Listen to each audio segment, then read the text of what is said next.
This is the Killer Innovations Podcast with Phil McKinney. Keep in mind that the information and opinions expressed in this podcast are Phil's, and Phil's alone, and they don't necessarily reflect those of his past, current, or future employers.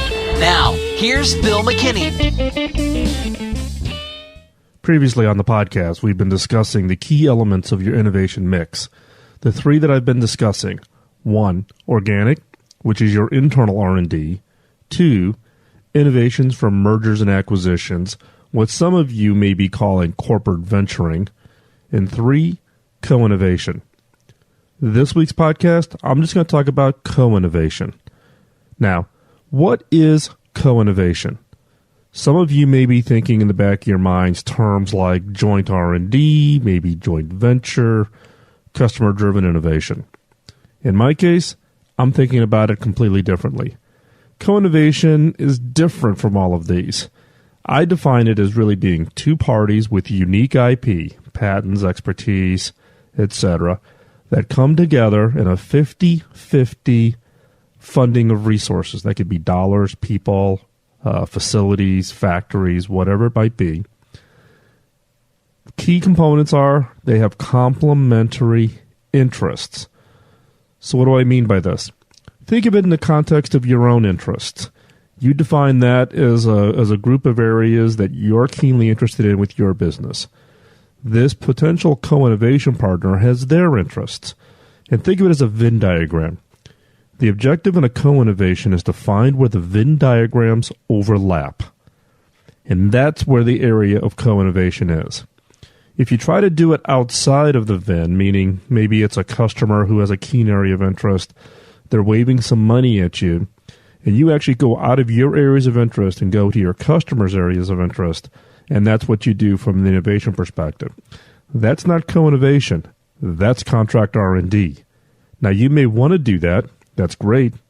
But call it what it is. That is contract R&D. Co-innovation means it's truly a 50-50. You find that common area of interest. Think of it in the form of a Venn diagram. Out of that, you agree on what the target is, who's going to be the ultimate customer or market for this innovation, what is it, and how do you go about doing it.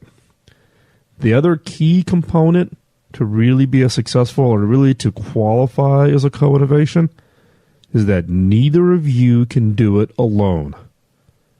So it's not a situation where you've got this great idea and you go out and you get people to show interest and give you 50% of the money, and they're basically funding you to do 100% of that work. Again, that's contract R&D. In this case, it's something that you want to go do, something your partner wants to go do, and neither one of you can go it alone.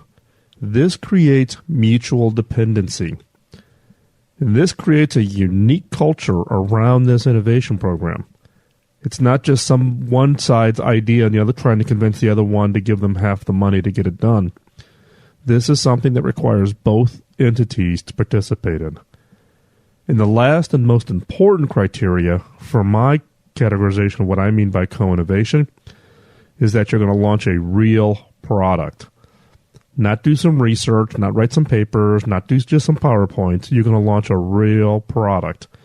And in my case, in my teams, that real product had to be on the shelf within 24 months. And that real product, whatever it is, it could be a product, a service, something, had to have high impact to both organizations. Not just my team, not just the other person's team, but the resulting product had to have high impact to both organizations. So again, two parties with unique IP, patents, expertise, 50-50 contribution. That could be in dollars, people, facilities, factories, supply chain, whatever. It needs to have structured around complementary interests. Using this Venn diagram analogy, you define the sphere of your interest, the partner defines their sphere of interest and things that they're working on, and you're looking for where that overlap is, where it's high interest for both parties. Agree on what the target is, who's the target, meaning who's the customer, what is it you're going to go do, and how you're going to go about doing it. The understanding that neither of you can do it alone. Create the mutual dependency for the success of this innovation program. Mutual dependency prevents any one party from being able just to randomly walk away midstream. You need the mutual dependency. And then last, you have to commit to launching something real. Innovation is about delivering something real, not just sitting around and thinking about it and doing whiteboards and publishing PowerPoint slides and publishing articles, etc. Launch real products. In the case of my team, that timeline was 24 months from the time we signed a co-innovation agreement until a product was put on the shelf. Now, if you set up co-innovation programs successfully, they have huge benefits to your organization. One, it reduces the risk. You're not going it alone. Two, it actually speeds up the delivery of innovation.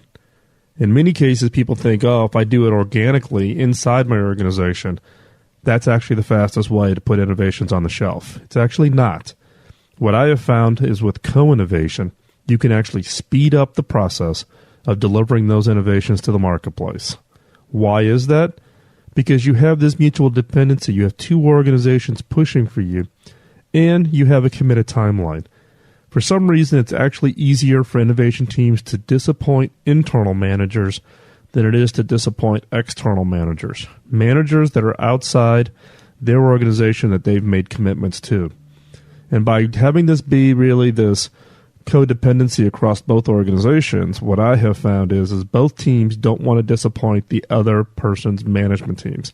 And this process actually drives a tighter bond and a more focused execution.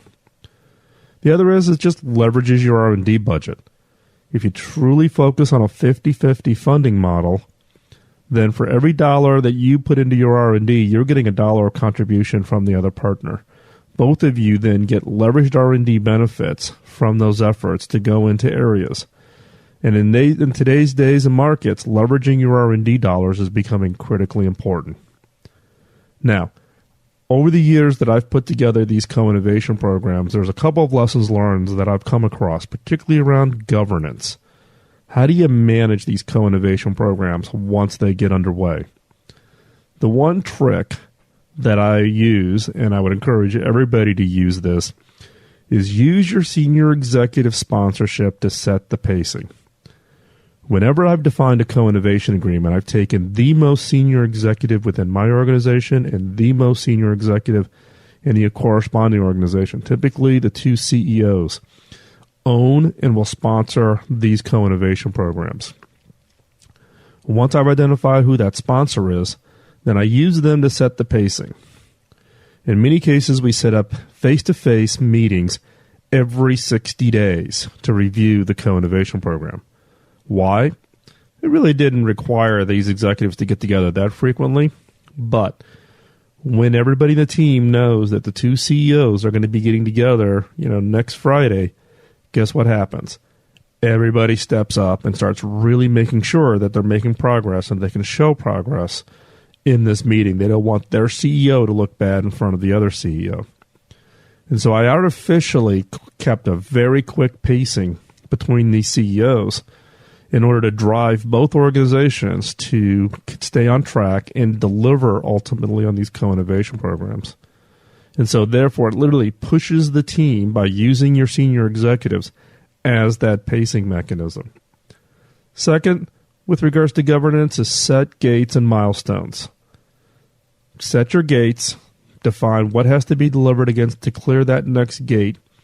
Time that gate to be when the CEOs meet, so they all agree, we're going into prototype phase, so what's the plan? Did we finish the market analysis, et cetera, et cetera? And by that, then the team knows what the targets are.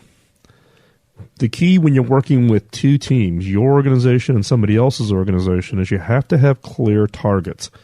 If you don't have clear targets and they're constantly moving, people become very frustrated. They're frustrated enough within their own organization. You have to really take this to another level when you're dealing with a co-innovation program. You've got to get this very crisp, otherwise the frustrations just permeate. And then the other is share and show what you're working on. Take the early work that you've done, prototypes, etc., and put it out in real life. Go into the field, get real feedback, observe real customers using your real products. This is critical because if you stay inside the trenches too long, you become disconnected and the markets and needs can change. But more importantly, what I have found is when you get out there and you put it in real world life, the senior executives who are sponsoring it actually get more excited about it and become even stronger advocates for the innovation programs. So this could involve, going to a partner's facility or a partner event, your co-innovation partner, go to one of their events, set it up, show it to them, show it to their employees, show it to their customers. Likewise, do it at one of your customer events, maybe an advisory board meeting. But get out there and show it. And show the fact that it's the two organizations coming together to drive this innovation. And from that standpoint, you actually will drive much broader support within both organizations. And you get a little bit of a pride effect going from people saying, wow, look at the work that we're doing with Acme Corporation over here. And the two of us are really going after this space. And it actually helps reinforce to the employees in both organizations that the target area, meaning the product you're going to deliver and the customer you're going after, obviously must be a key area since both companies have agreed that that is an important area. Now, how do you get one of these co-innovation projects going? They don't start overnight, right? So one is you have to find the areas of mutual interest. This takes time. It takes lots of conversations. In my case, I would spend upwards of 3 to 6 months having regular conversations with the leaders of another organization. They would be sharing what their R&D plans are, what their innovation pipeline looks like, what the challenges they're facing in their business. Likewise, I would share what the challenges in our organization and what the pipeline looked like and what the R&D roadmap looked like. And out of that conversation, we would come together and find some nuggets of areas of mutual interest. Then I and a senior executive from the other company, we would actually set up a one-day session, a one-day workshop, where teams from both sides would stand up and talk about their areas of interest. Here are some things that we are keenly focused in where we think big opportunities are. Likewise, our team would do that. In this workshop, we would find the Venn overlap. We would do a Venn diagram. We would find the overlap of mutual interest. And then we would literally start to assemble the teams on the spot. Okay, you 3 people, you focus on this. You 3 people focus on that. And start working together as teams. Over the next 30 days, these teams would actually come back to the 2 senior executive sponsors and propose a target, propose a program to target a very specific product, service, solution, experience to a very specific customer base. If then the governance model, meaning the 2 senior executives, have a conversation, align, they approve the targets, and we're off to the races. Now, what I have found is once you've gone through this process once with your partner, subsequent projects go much, much faster. But you have to plan on the fact that you're going to be upwards of 6, 9 months to a year. I had one co-innovation program that literally took from the first conversation until we signed the first co-innovation project 3 years to get started because there were a lot of other issues. Finding that mutual dependency, finding the area of focus, making sure we had all of the elements of a great co-innovation project. I've just learned over the years that if you try to skimp on that, meaning, we'll call it co-innovation, but we really don't have anything mutual dependent. I could do it on my own, but this just happens to be a key customer, so I want to make them feel good like they're, quote, innovating with us. Those projects inherently fail. You have to have that discipline. Now, I took a lot of abuse holding off this key partner for 3 years until we can get a properly structured co-innovation program. But once we did it, man, we just cranked out these programs and had phenomenal success with the products that resulted from those efforts. So you have to have the discipline. But again, once you've gone through this process of having that kind of ongoing conversation with the senior leaders of your potential partner, and then doing this kind of one-day workshop and finding where your areas of focus are, putting together the teams, and putting together your governance model. Once you've gone through that once, it does go much faster. You just need to be honest with yourself about how long it takes up front to get those going.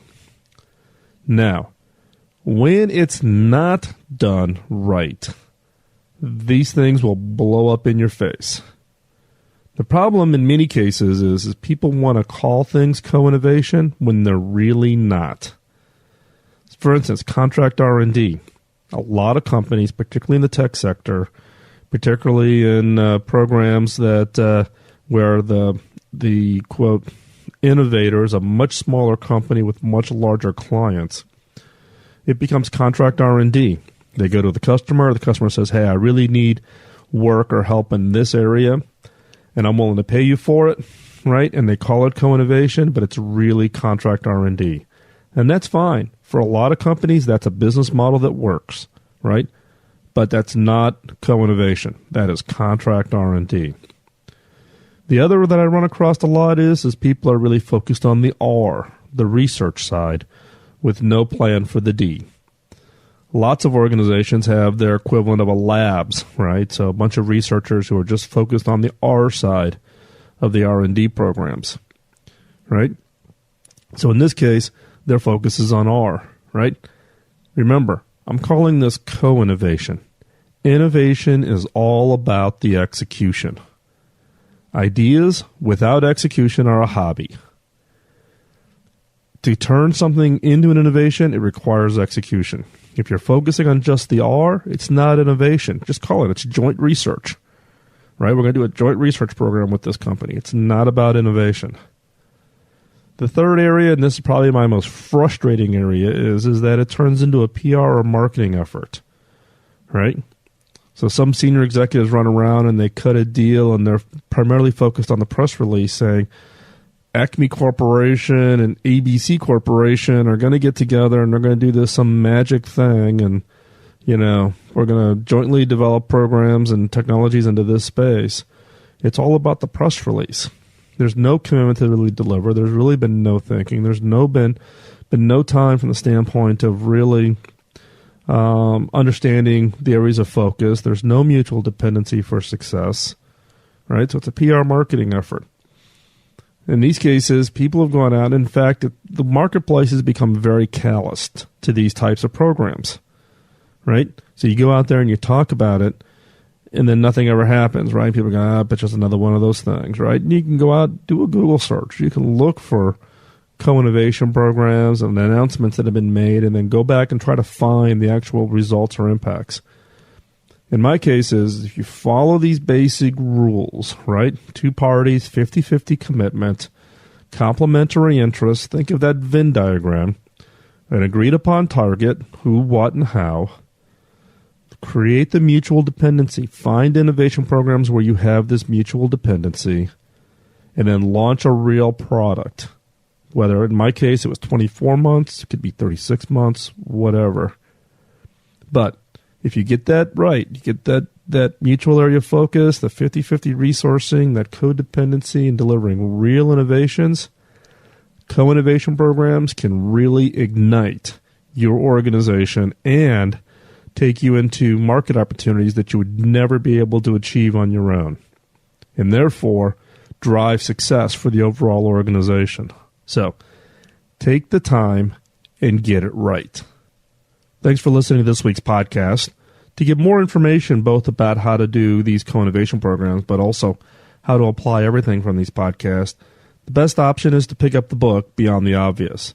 It's my first book, just published, came out this last February, published by Hyperion, and covers a wide range of topics of how to, one, be personally more creative, but also how to put together and how to manage innovation teams, and how to think about innovation from the standpoint of your overall both career success and organizational success. I'd also appreciate you sending feedback both on the podcast or the book if you've happened to have read it. Send the feedback to feedback@philmckinney.com. You can also find the Kill Innovations community. It's over. We have pages over on LinkedIn, Facebook, Google+. You can find the links over at philmckinney.com. You can also find links there to connect directly with me if you want to connect on LinkedIn or Facebook, Google+, or any of the other social media sites. All I ask is that you just please identify yourself as a listener to the podcast, because I get literally hundreds of requests a week from people. And if I know that you're a listener to the podcast, I'll accept your connection request right away, and we can get connected that way. The other is, I need some help. Can you help spread the word? The reason I do the podcast, and I've been doing the podcast now, it'll be coming up almost on 7 years here in another couple of weeks, is a way to pay it forward. I was the beneficiary of a phenomenal mentor right out of college by the name of Bob Davis. And later in life, when I asked Bob how I could pay it back for the time and energy and the advice and, the critiques that he gave me that were just so helpful in my career, when I asked him how I could pay it back, he mentioned the fact that I couldn't, and that my task then was to really pay it forward, find a way to share my expertise with others later in life. And really, that's what drives me to be doing this podcast now, going on 7 years, along with writing the blog and et cetera. What I need is your help. Help me pay it forward by spreading the word. Tell others about it. Link to the blog. Share the podcast information with people within your organization. So help me out by helping spread the word. If you have ideas for future podcasts, topics that you specifically would like for me to address, questions you might have, challenges you're running in within your own organizations, or how do you become more personally creative, send them to me and I'll include them in the future podcast. I'm working on kind of the next 30 to 60 days of show plans. I would love to have your input. Send me those emails to feedback@philmckinney.com. And again, thanks for taking the time out of your busy schedule. We'll talk to you real soon. Bye-bye.